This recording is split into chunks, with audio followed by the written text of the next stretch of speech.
लाडक्या बहिणींसाठी आता खूपच आनंदाची आणि महत्त्वाची बातमी आलेली आहे. त्यासाठी लाडक्या बहिणीनं तुम्ही हे व्हिडिओ शेवटपर्यंत नक्कीच पहा. तर बघा, आता लाडक्या बहिणीनं जुलै महिन्यामध्ये जमा झालेला असेल तुमचा जून महिन्याचा हप्ता आलेला असेल तर तुमचा हा जुलै महिन्याचा हप्ता देखील तुम्हाला या ठिकाणी भेटणार आहे. परंतु जुलै महिन्याचा हप्ता ऑगस्ट महिना संपत आलेला आहे, तरी देखील त्याच्याबद्दलचा वाटपाचा GR अजून देखील आलेला नाही. आतापर्यंत आपण जर बघितलं त्या महिन्यामध्ये त्या महिन्याचा लाभ देण्यासाठीचा GR येत असतो, मात्र यावेळेस या ठिकाणी लेट झालेला आहे. तर ऑगस्ट महिन्यामध्ये आपण जर पाहिलं तर रक्षाबंधन आहे, या संदर्भात मग जूनचा हप्ता दिल्यानंतर आता जुलैचा राहिलेला हप्ता आणि चालू महिन्याचा ऑगस्ट महिन्याचा हप्ता या ठिकाणी रक्षाबंधनाचा गिफ्ट म्हणून लाडक्या बहिणींसाठी दिला जाऊ शकतो. तसा निर्णय घेतला जाऊ शकतो, मात्र अजून तशी घोषणा करण्यात आलेली नाही. मात्र तसा निर्णय झाल्यास लाडक्या बहिणींसाठी मोठा फायदा होऊ शकतो. तुम्हालाही वाटतं का 2 हप्ते रक्षाबंधनाच्या निमित्त गिफ्ट म्हणून सरकारने द्यावे? कमेंट बॉक्स मध्ये सर्व लाडक्या बहिणींनी हो म्हणून नक्कीच सांगा, जेणेकरून सर्वांपर्यंत ही माहिती पोहोचेल.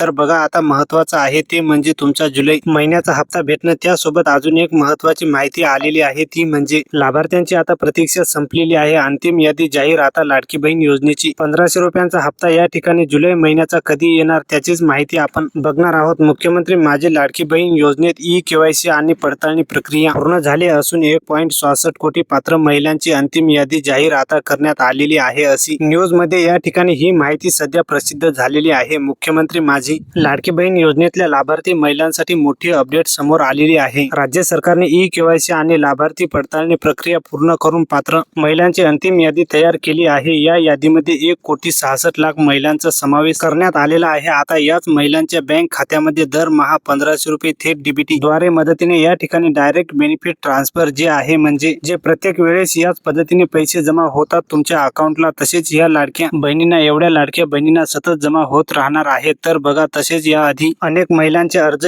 KYC मुळे अपूर्ण असल्यामुळे किंवा पडताळणी रखलेली असल्यामुळे लाभ मिळू शकला नव्हता. मात्र आता KYC प्रक्रिया पुन्हा एकदा सुरू करावी अशी देखील लाडक्या बहिणींची मागणी आहे. भरपूर साऱ्या लाडक्या बहिणी कमेंट करत आहेत. यावरती स्वतः महिला आणि बाल विकास मंत्र्यांनी देखील माहिती दिलेली आहे की याबद्दलचा निर्णय आहे स्वतः मुख्यमंत्री आणि उपमुख्यमंत्री घेतील, असं त्यांनी म्हटलेलं आहे. त्याची मुदत वाढवायची की नाही त्याच्याबाबतचा अजून कुठलीही मुदत वाढवून देण्यात आली नाही. तर बघा, आता लाडक्या बहिणींनो, ह्या व्हिडिओमध्ये एवढीच माहिती आहे. नवीन काही अपडेट आल्यास तुमच्यापर्यंत पोहोचवले जाईल. त्याच्यासाठी आपल्या चॅनलला नक्कीच सबस्क्राईब करा आणि हे व्हिडिओ जास्तीत जास्त लाडक्या बहिणीपर्यंत नक्की शेअर करा, जेणेकरून सर्वांपर्यंत ही माहिती पोहोचेल. आणि ह्या व्हिडिओला एक लाईक करा आणि आपल्या चॅनलला नक्की सबस्क्राईब करा.